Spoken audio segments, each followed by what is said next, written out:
Hi, I'm Mrs. D Math. Today we're going to cover the converse of Pythagorean Theorem in 8th grade math. If you missed the Pythagorean Theorem video, you may want to watch that first. You can find it linked below. But let's go ahead and get started. The Pythagorean Theorem says that if a triangle is a right triangle, then a squared plus b squared equals c squared. And we did cover this in the last video.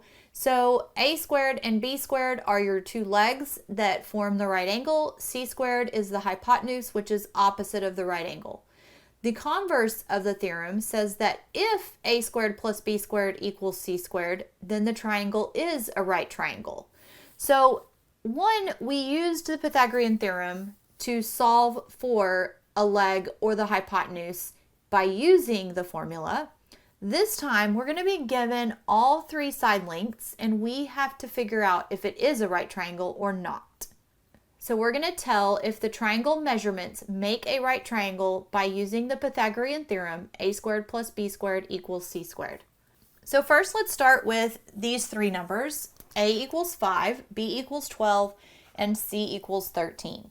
So if I plug this into my theorem, I have 5 squared plus 12 squared equals 13 squared. And I know 5 squared is 25, 12 squared is 144, and 13 squared is 169. If I add 25 and 144, I do get 169. So since 169 equals 169, then these dimensions of our triangle are a right triangle. So let's try some different numbers. Here we have a equals 8, so 8 squared plus 10 squared equals 12 squared. 8 squared is 64, 10 squared is 100, and 12 squared is 144. And here I can quickly see 164 does not equal 144. So these dimensions of this triangle are not a right triangle.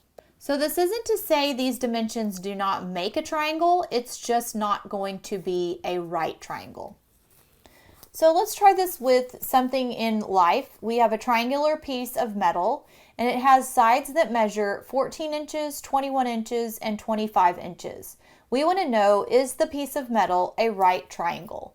So again, I'm going to use my formula, but I have to figure out because it doesn't tell me which one is which. But I do know that C, my hypotenuse, is the longest side. So 25 has to be my C. The other two, since I'm adding them, it does not matter. So I'm just going to go in numerical order and we're going to say 14 for A and 21 for B.